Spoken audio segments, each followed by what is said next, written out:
qui signifie, la paracha signifie la vie de Sarah. C'est une paracha très féminine, on va voir. Et en fait très paradoxal. Le titre est très paradoxal puisqu'il veut dire la vie de Sarah. Donc on s'attend à ce que la paracha nous décrive la vie de Sarah. Et la paracha s'ouvre avec le décès de Sarah. Alors c'est très très paradoxal. Et en fait toute l'idée c'est comment justement Sarah continue à vivre après sa mort. Toute l'idée de cette paracha, ce qu'on va étudier ensemble, en fait, c'est la transmission du message de Sarah à travers l'histoire. Et comment, en fait, son existence, elle va perdurer depuis 4000 ans. Et comment nous, ces filles, eh bien, on va la faire vivre à travers notre propre existence. D'accord ? Alors, cette idée de transmission, on la voit au tout début de la paracha, lorsque Abraham apprend que Sarah décède et que donc il décide de l'enterrer, il va prononcer son oraison funèbre. Vayavo Abraham lispod le Sarah velifkota. Il vient faire son oraison funèbre, son esped. Vous savez quel était le esped de Sarah ? Le Eshet Raïl, exactement. La première fois que quelqu'un, avant le roi Salomon, a prononcé le Eshet Raïl, eh bien il s'agit d'Abraham au moment de l'enterrement de sa femme, de son épouse Sarah. Alors c'est intéressant parce que Eshet Raïl, souvent on le traduit par femme vertueuse, mais vous remarquerez que dans Raïl, on entend quoi ? Chayal. En vérité, c'est la femme mobilisée, la femme courageuse, la femme combattante. Avant tout, c'est ça, Sarah, la Eshet Raïl. Et heureusement qu'elle nous a transmis son ADN, j'ai envie de dire, parce qu'en ce moment, eh bien, c'est les femmes qui tiennent ce pays. Les hommes sont au front, les hommes sont très mobilisés, et nous, on est sur le front intérieur, et en vérité, on est en train de tenir tout le pays, tout est entre nos mains. On est très, très, très, très mobilisés du côté féminin, on est en mode Chayal, Chayil et Shet Chayil. Alors, Abraham va prononcer donc le esped, l'oraison funèbre, et c'est marqué qu'il va pleurer Sarah, Livkota. Mais c'est intéressant de voir que si on regarde dans le parchemin de la Torah, dans le rouleau, et on voit le mot Livkota, on va voir une petite anomalie, c'est que le Chaf de Livkota est une petite lettre, beaucoup plus petite que tout le reste des autres lettres du parchemin du Sefer Torah. Pourquoi ? Eh bien, nos Chachamim nous disent, c'est parce qu'il a pleuré, Sarah, mais il a pleuré modérément. Ah bon ? On est déçus, c'est pas romantique.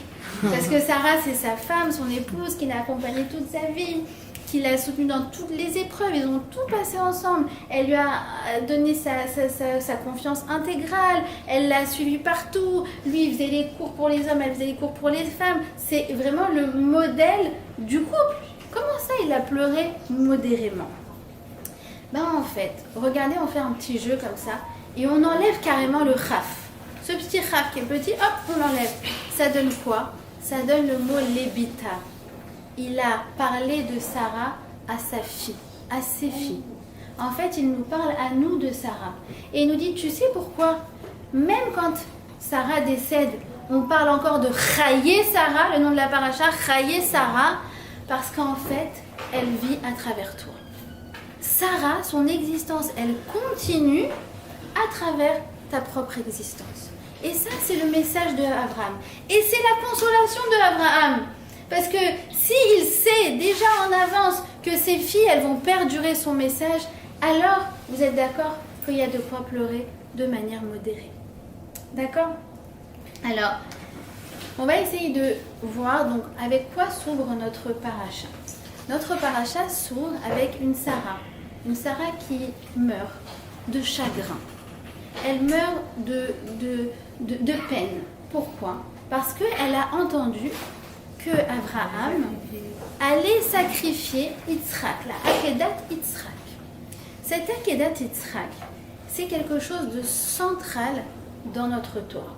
C'est quelque chose qui nous accompagne tout au long de l'année, c'est quelque chose qui nous accompagne le jour le plus déterminant pour le Ham Israël, le jour de Rosh Hashanah. c'est quoi cette Akedat Yitzhak? J'aimerais qu'on s'arrête dessus déjà en premier lieu. Souvent, on a l'impression que Hachem, il a testé Abraham en mode on va voir si tu es prêt à sacrifier ton fils, on va faire une mise en scène, on va voir si tu es prêt à aller jusqu'au bout, et hop, au moment où il s'apprête à faire l'acte, hop, les rideaux tombent. Non mais c'était un canular, t'inquiète pas, tout va bien, chacun peut rentrer chez soi. Je voulais juste te tester, voir si tu étais prêt à aller jusqu'au bout, comme si c'était une simple mise en scène. D'accord? Alors, est-ce que c'est vraiment une mise en scène, tout ça? C'est quoi l'idée de cette Akedat Yitzhak? Alors, il y a quelque chose de très très profond. Pourquoi? Parce que chaque matin, lorsque un juif fait le Shema Israël Hashem Elokeinu Hashem Echad, eh bien, il doit se figurer que quoi? Qu'il est prêt à donner sa vie pour Hashem. Au moment où on dit Echad, on doit se figurer que si on devait donner notre vie pour Hashem, à l'image de Yitzhak, eh bien, on le ferait. Alors, c'est comme si tous les matins, nous-mêmes, on se faisait cette mise en scène que Hachem, il a fait à Abraham, on l'a fait pour nous-mêmes. Et à la fin, on dit non, mais je suis prêt à le faire, mais bon, t'inquiète pas, ça va, au Hachem, ça va pas arriver. Donc, c'est quand même curieux. Un message tellement fondamental qu'on dit pendant le Shema Israël et qu'on se dit chaque jour de sa vie. Pourquoi? C'est tellement central. Parce qu'en fait, nous, on pourrait croire qu'un juif, c'est une créature comme une autre, avec juste une mission qui est de représenter Dieu sur terre. D'accord? C'est déjà pas mal comme mission. Il y a quelque chose de beaucoup plus profond dans la vie d'un juif. Un juif, il est fait de lumière. Il est fait de la lumière divine. Hachem, il a pris un bout de lui et c'est ça ce qui constitue l'essence du juif. C'est-à-dire que ce qui constitue l'essence du juif, c'est l'essence d'Hachem elle-même. C'est quelque chose de très très profond. Et donc le matin, qu'est-ce qu'on dit? On te dit quoi? On dit mais en fait, si je devais ramener mon âme à sa source, est-ce que je serais prêt à le faire? Oui, je serais prêt à le faire. Pourquoi? Parce qu'en fait, c'est en connexion tout le temps, le haut, le bas, Hachem et mon âme, on est tout le temps connectés. Donc je serais prêt à lui rendre, puisque en fait, on est liés, lui et moi, tout le temps. C'est un peu comme si quelqu'un vous dit, regarde, je vous prête par exemple, je vous prête 100 shekels, d'accord? Ils sont chez vous. Mais je vous les prête, ils sont à moi, mais ils sont chez vous, en dépôt. Et tous les matins, je vous appelle, comment vous vous appelez? Dani. Je dis, Dani, vous serez prêt à me les rendre, ces 100 shekels? Bah oui, bien sûr, ils sont à toi, je te les rends. Si tu les veux, je te les rends. Comme pourquoi? Pas pour que je les récupère, mais pour que chaque matin, elles se souviennent que cette chose-là, elle m'appartient. Elle est juste en dépôt chez elle. C'est pareil, les filles. Hachem, notre âme, elle lui appartient. Elle est un morceau de lui. Il l'a placée en défaut pendant 120 ans. Mais chaque matin, on doit se figurer cette chose-là que, tu sais, en fait, sa source, c'est là-haut. Et après, elle va retourner là-haut. Et si jamais il me demandait de lui rendre, je lui rendrai. Fin de la mise en scène. Pourquoi? C'est juste pour se rappeler chaque matin quelle est la source de notre Neshama. D'accord? Et donc, une Messirut Nefesh, comme on l'a fait Avraham, Yitzhak et Sarah, Oked ve'anekad ve'amizbeach, comme ça on dit en Rosh Hashanah, oui, Oked ve'anekad ve'amizbeach. Le sacrifié et amizbeach, c'est peut-être Sarah et Menou. Tout le monde a fait une Messirut Nefesh. Tout le monde a fait. Mais comme dans ce pays, tout le monde fait une Messirut Nefesh. On ne vit pas normalement depuis 5 semaines. On a l'impression qu'on est tous mobilisés.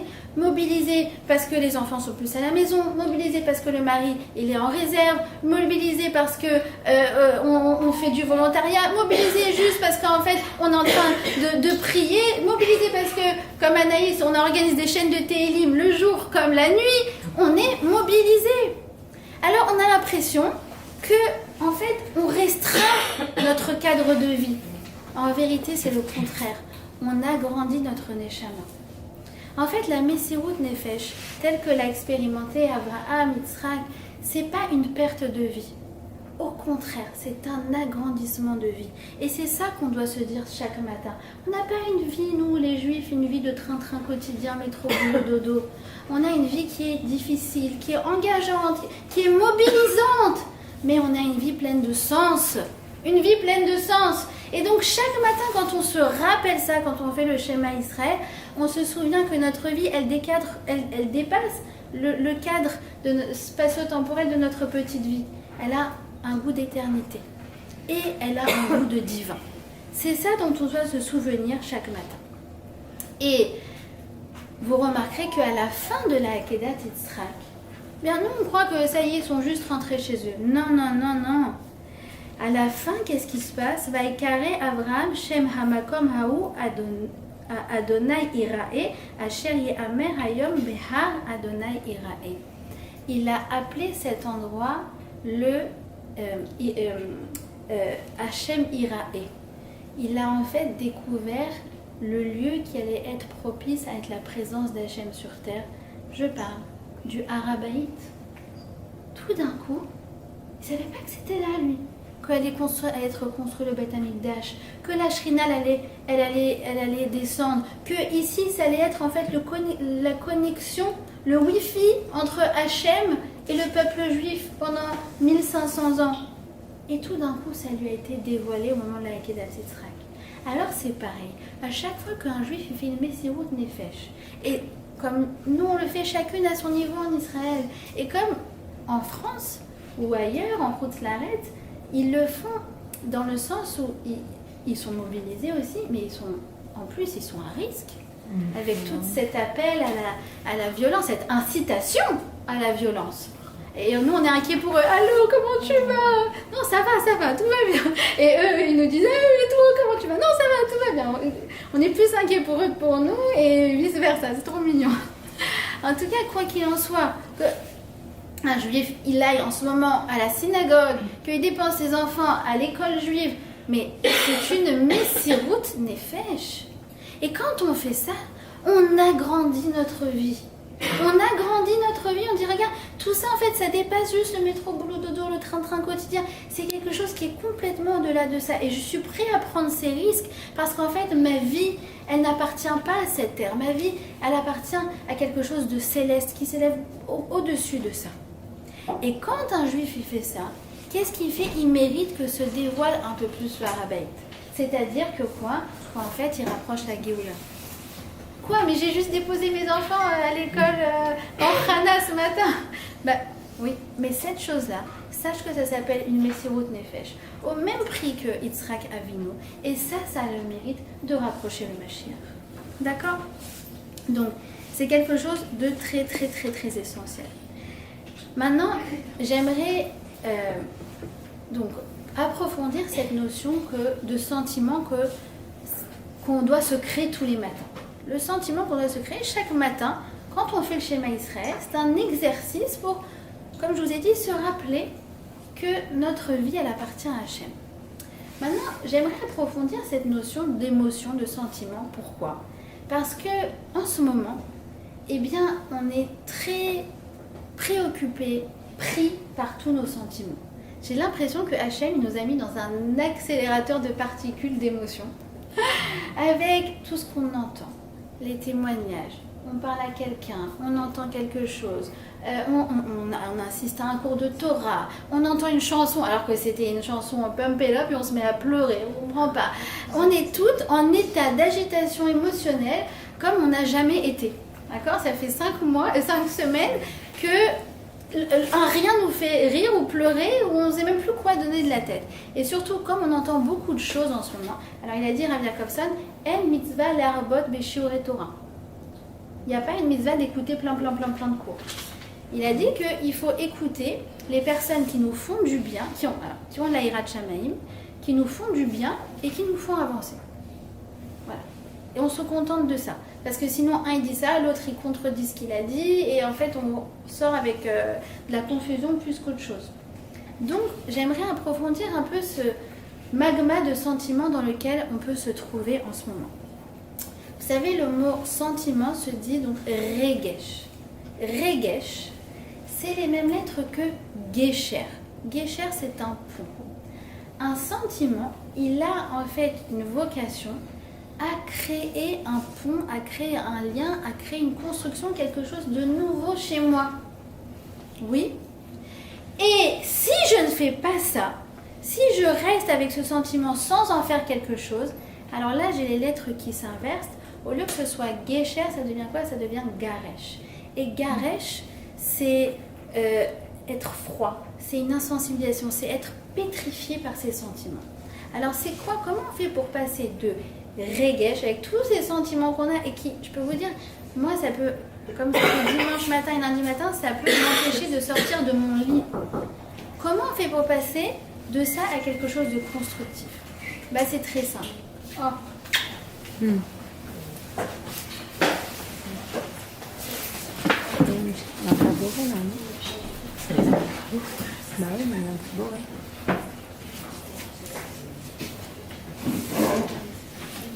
Qu'est-ce qu'on fait, Katia, avec tous les sentiments qui nous animent en ce moment? Qu'est-ce qu'on fait avec tous ces sentiments pour ne pas que ça nous plombe?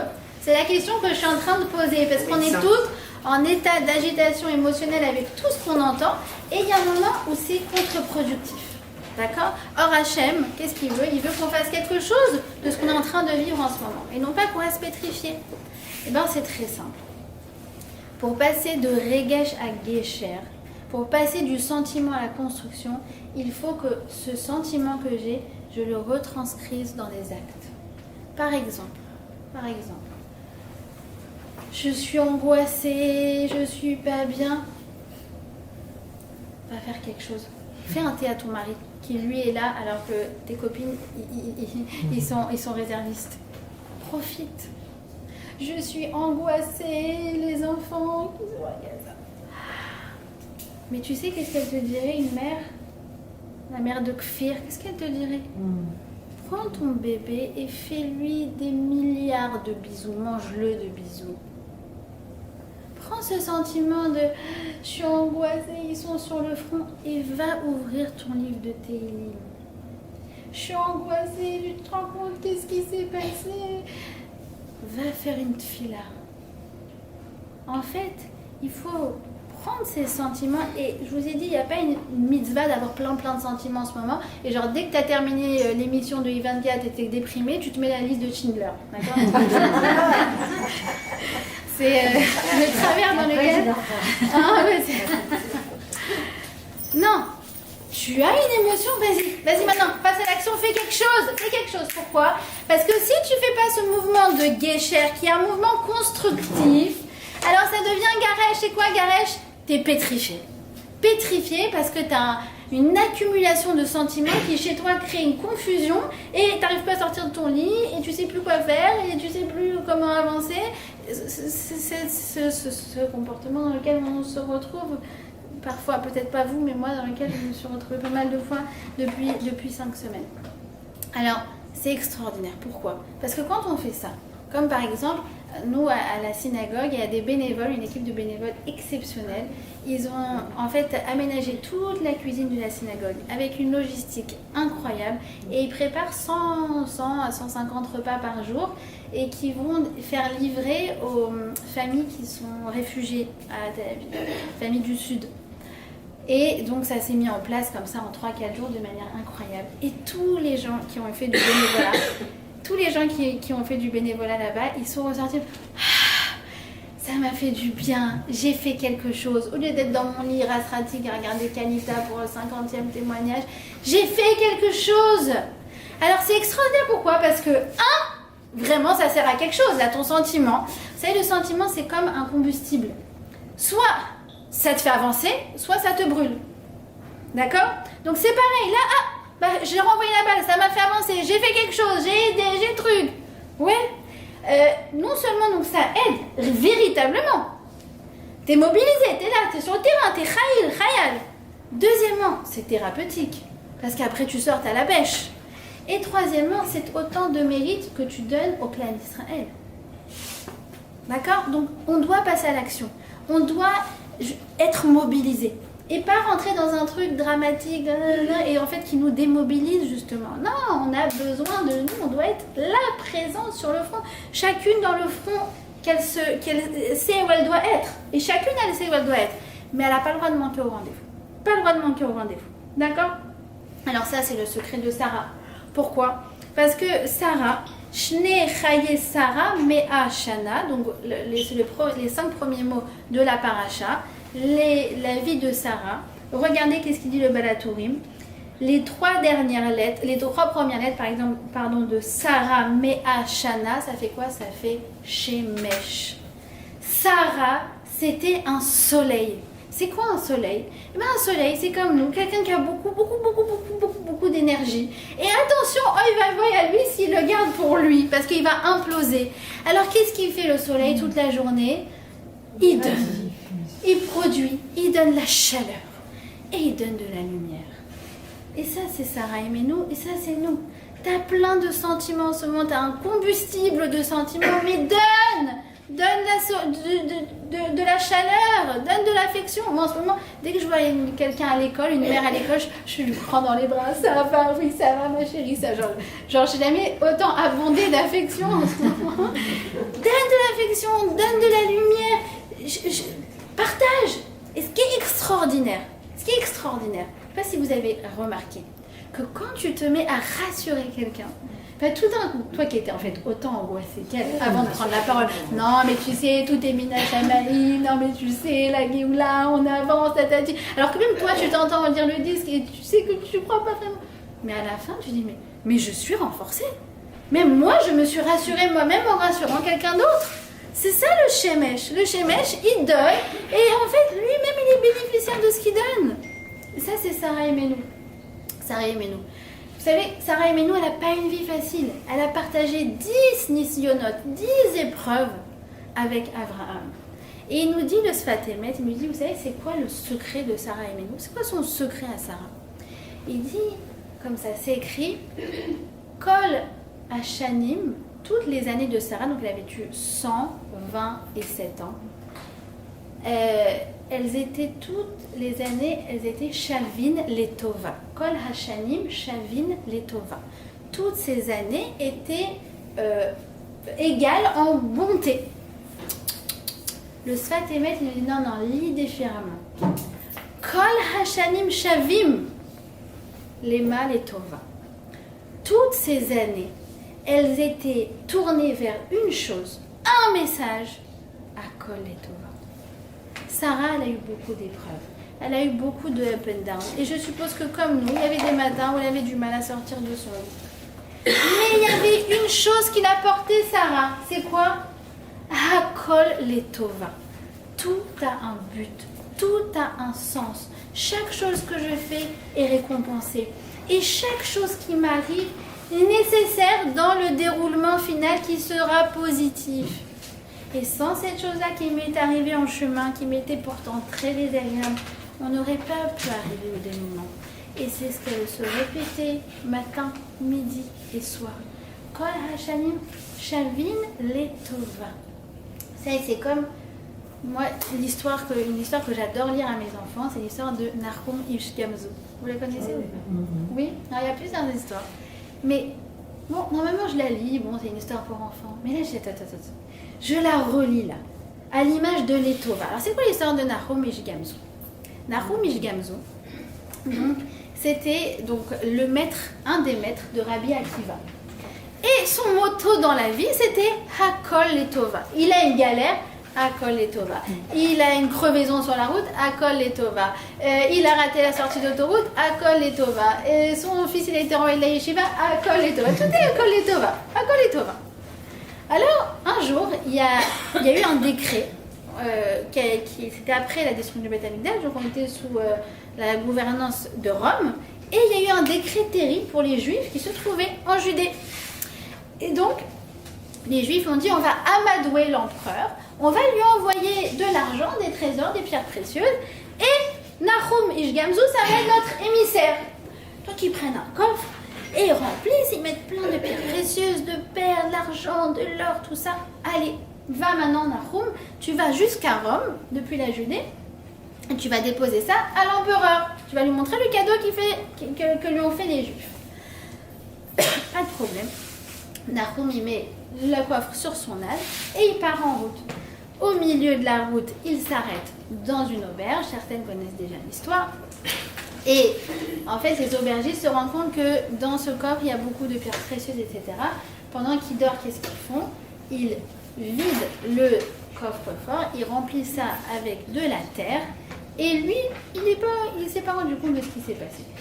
Il arrive chez l'empereur, il dit: Empereur, j'ai un très beau cadeau pour vous de la part de tous les Juifs de Judée. Vous voyez, vous étiez un peu contrariés avec eux, vous voulez faire des mauvais décrets, mais alors là, avec ce que vous allez ouvrir, ça va être une folie, vous allez être trop contents. L'empereur ouvre, il ouvre, et qu'est-ce qu'il découvre? Il découvre de la terre. Quoi? C'est ça le cadeau que les Juifs m'ont fait? Et donc, catastrophe, il est très en colère. Et non seulement il décide d'aggraver les décrets sur les Juifs de Judée, mais en plus de ça, de pendre Nahum Ish Gamzu. Et comment il réagit, lui? Oh, les Tova, détente, détente. Nahum Ish Gamzu, c'est ma star, c'est mon héros. Détente, accord les Tova. Il y aura forcément un dénouement positif à ça.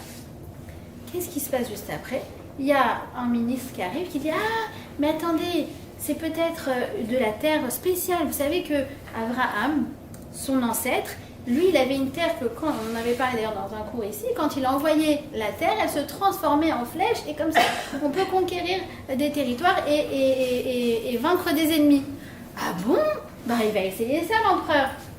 L'empereur, il essaye, il dit: j'ai une contrée que je n'arrive pas à vaincre et donc, je vais essayer ce truc, même s'il était dubitatif. Résultat, ils envoient la terre, elle se transforme effectivement en flèche et en fait, il arrive à conquérir cette contrée. Et donc, Nahum Ish Gamzu, il est couvert de cadeaux et tous les décrets sont annulés.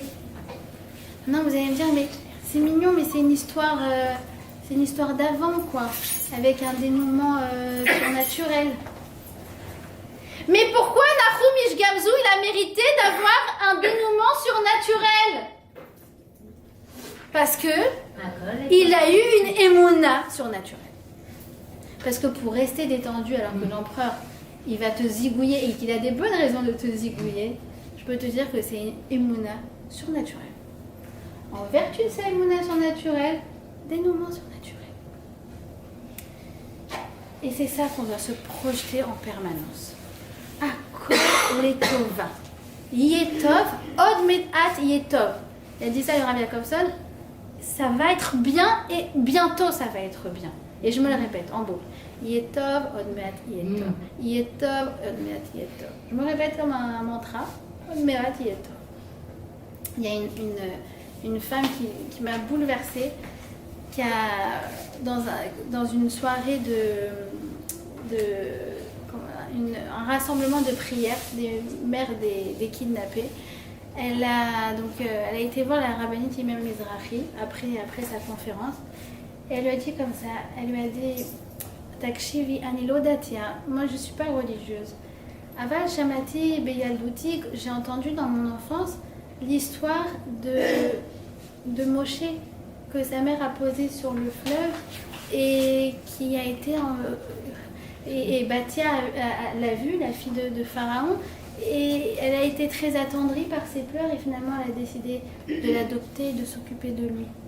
Alors elle a dit: est-ce que moi aussi je peux espérer une telle chose, qu'une femme à Gaza elle ait pitié de mon enfant et qu'elle s'occupe de lui?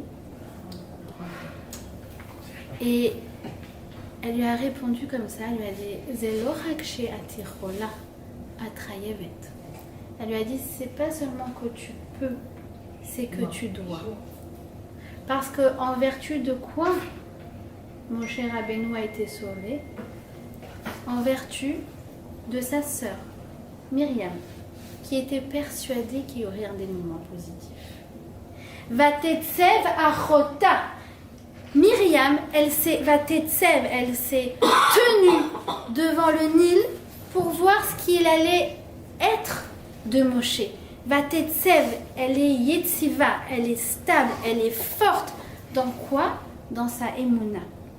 Regardez qu'est-ce qu'il dit, le Chafetz Chaim. Il dit, Myriam était sûre et certaine que son frère allait être sauvé, mais elle voulait juste savoir de quelle manière ça allait se passer.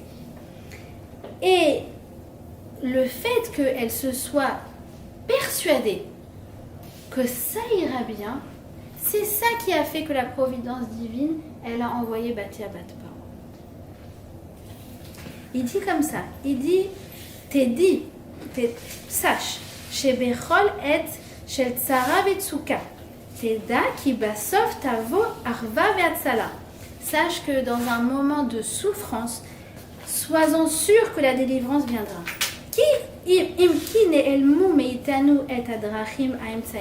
Même si on n'a pas idée de quel sera le plan, quel sera le moyen.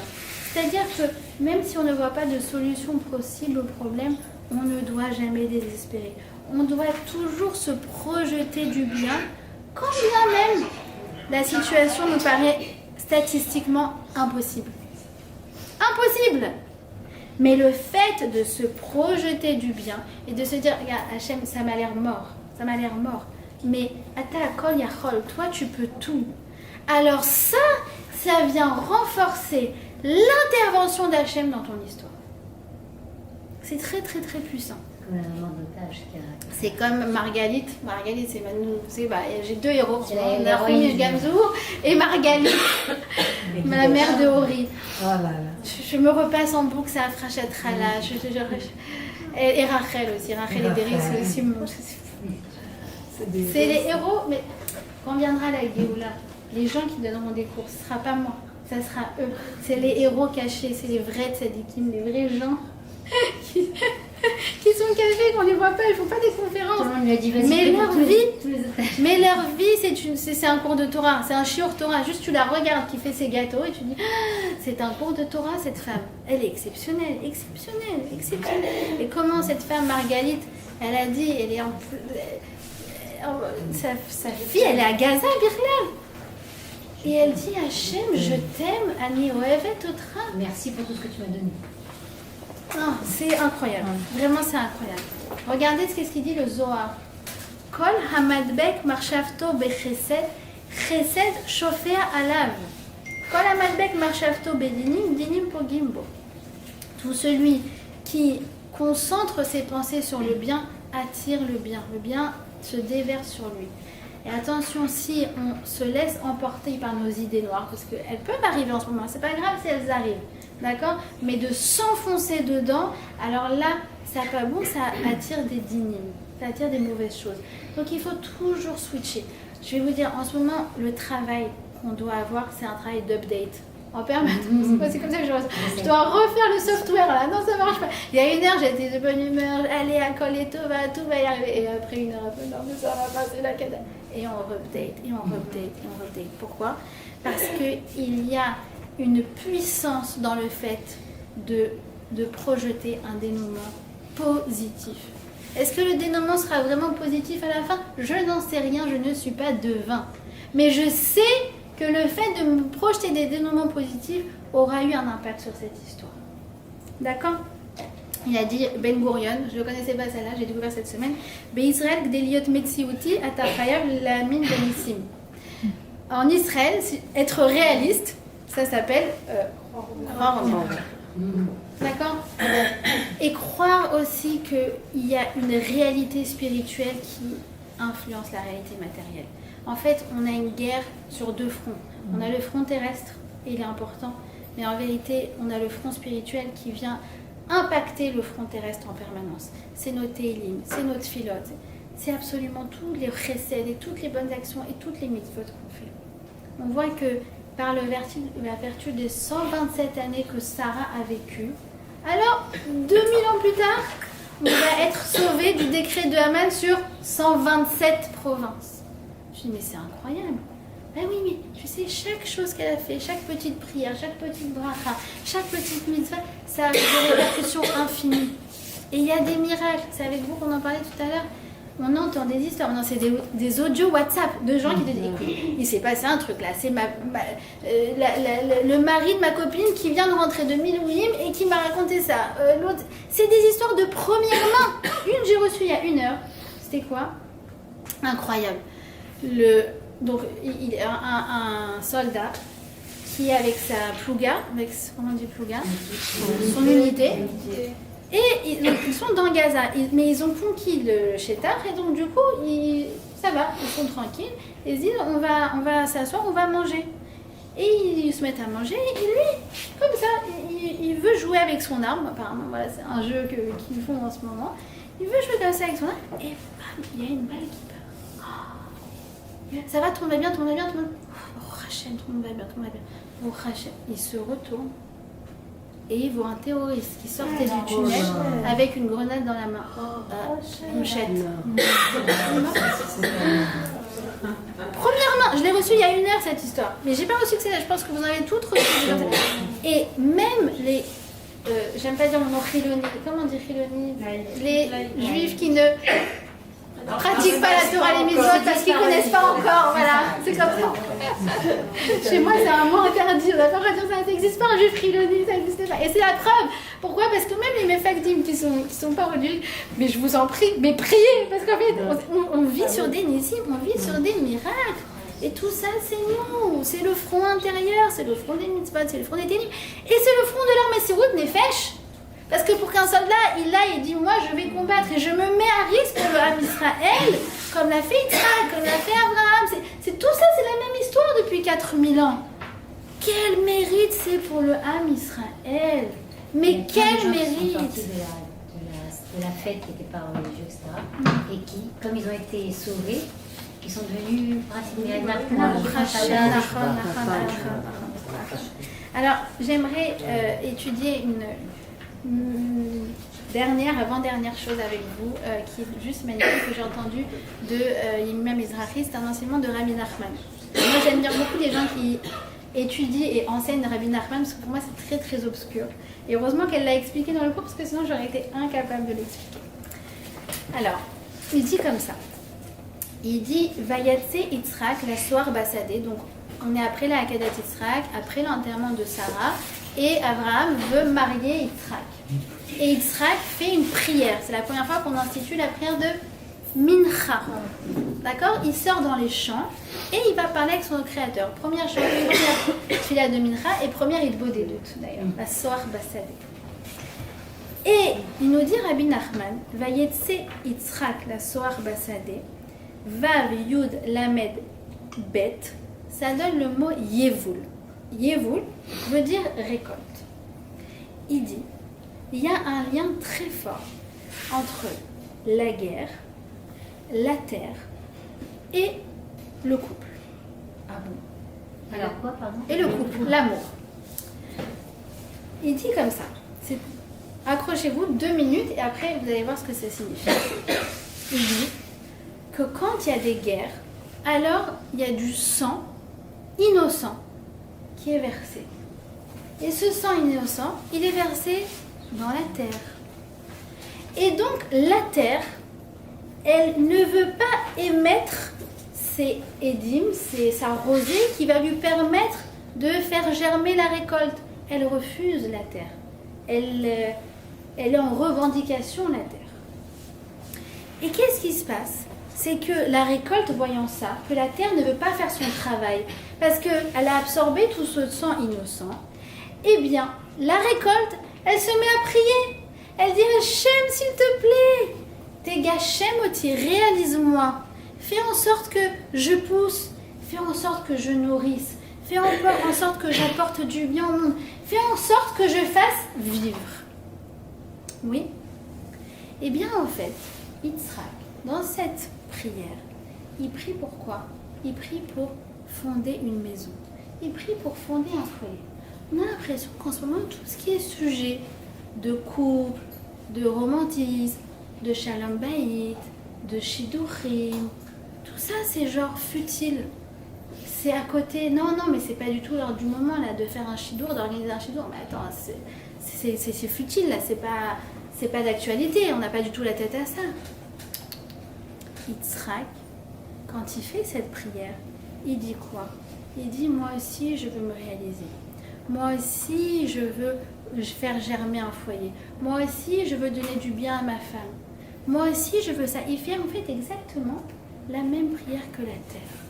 Qu'est-ce qu'elle fait comme prière, la terre? Elle dit, Hachem, je veux qu'il y ait des enfants qui foulent leurs pieds sur moi encore et encore.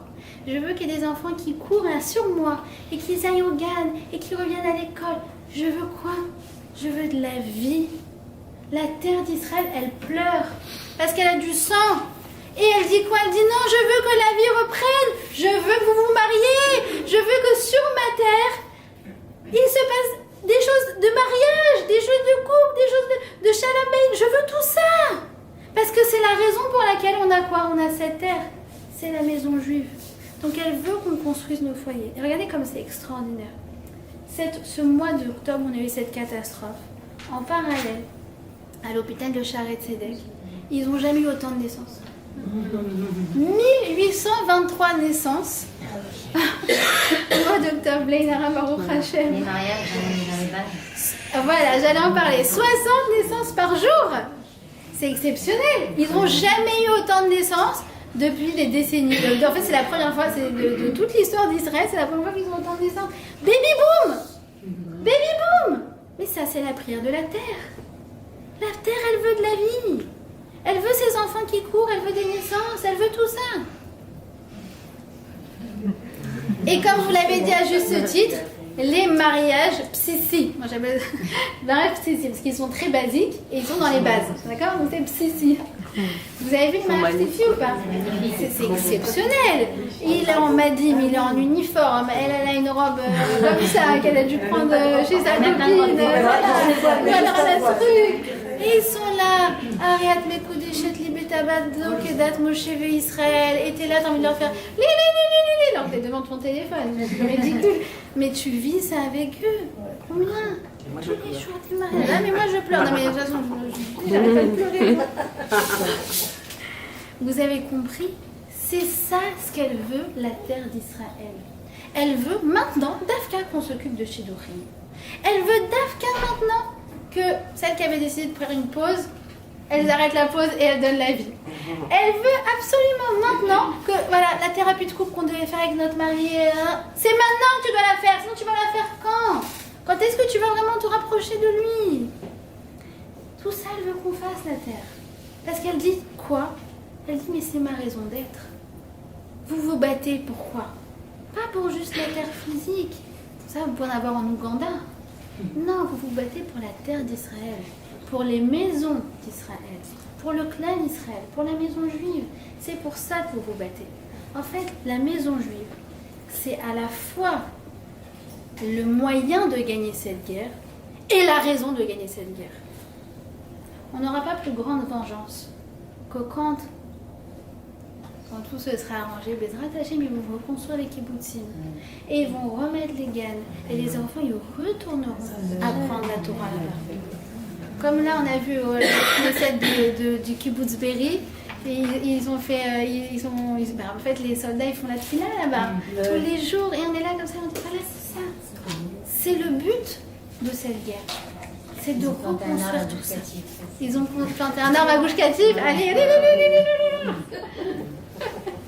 Moi, j'étais chez le primeur. Il me dit, à trop de ça, Gush Katif, je fais. On va retourner là-bas. Il m'a dit, mais elle est folle, elle est dans le carreau en train de faire ses courses. Elle est devenue genre. Non, laisse tomber, c'est bon. Ah, Tel Aviv, c'est pas très politiquement correct. Nachouv les chats, ok. Ok, qu'est-ce que tu veux? Alors voilà. Donc c'est ça ce que je voulais voir avec vous, c'est en fait à quel point cette tante de Sarah, cette vie de Sarah, ce Chaye Sarah, elle continue, elle perdure à travers nous, à travers notre existence, à travers notre histoire, à travers nos up and down, comme Sarah l'a dit, up and down, le peuple juif lui aussi là c'est up and down. Nous aussi en ce moment on a nos up and down, mais déjà comme j'ai dit, cette idée de regesh, de gesher, c'est pas pour qu'on ait des sauts d'humeur ou qu'on soit pétrifié ou qu'on ne veut pas sortir de notre lit. Tout ça c'est Hachem, il nous envoie des messages pour qu'on en fasse quelque chose, D'accord? Donc chacune maintenant elle sait que quand elle a un sentiment particulier, même parfois c'est écouter une chanson qui nous fait pleurer. Mais attends, tu sais c'est quoi une larme? Tu sais c'est quoi une larme? Toutes les portes elles sont fermées sauf les portes des larmes. C'est le moment pour faire une fila. Mais j'étais juste en train d'écouter Isha Hiribo. Mais ça t'a fait la larme? Une prière. D'accord? Tout doit être mobilisé. Et Chet Raïl et Chet Rayal. D'accord? Ça n'oubliez pas. La deuxième chose, c'est quoi? C'est la maison de Sarah. C'est le but de Eretz Israël. Et c'est aussi le moyen de gagner cette guerre parce que tout ce qu'on fait comme mitzvot, on a l'impression qu'est-ce qu'on fait? Ça va, on a donné à manger, ça va, on a fait ça. C'est rien. Mais tu rigoles. Il y a écrit comme ça. Aïe, quand ils ont demandé les anges où elle était Sarah, Aïe Sarah Ishtecha. Elle est où Sarah? Ces mêmes anges qui ont demandé Aïe Sarah Ishtecha, ils ont demandé aussi Aïe Makom Kevodo. Ça veut dire quoi? Ça veut dire que la présence d'Hachem, on l'a cherché la synagogue, on l'a cherché au Beth Midrash, on l'a cherché dans des endroits élevés. Mais non, tu sais où elle est? En premier lieu, la présence d'Hachem dans nos maisons. La Shrina Shachenia. Hachem, c'est notre coloc. Il est là en permanence. Et il nous observe. Et chaque chose qu'on fait, c'est pour lui et c'est pour le Ham Israël. Et c'est une Messirut Nefesh. Et c'est comme je vous ai dit, on déclame au monde entier que notre vie, elle n'est pas uniquement terrestre, mais notre vie, elle a un sens qui va complètement au-delà de ça. Et donc, on se mobilise. Et Bezrat Hashem, que par le mérite de toutes ces choses-là, par le mérite de nos mitzvot, par le mérite de se projeter du bien, par le mérite de tout le chesed qu'on fait en ce moment, par le mérite de notre mobilisation, alors que Bezrat Hashem se dévoile véritablement, le Har HaBayit, le Bet HaMikdash, le Amen.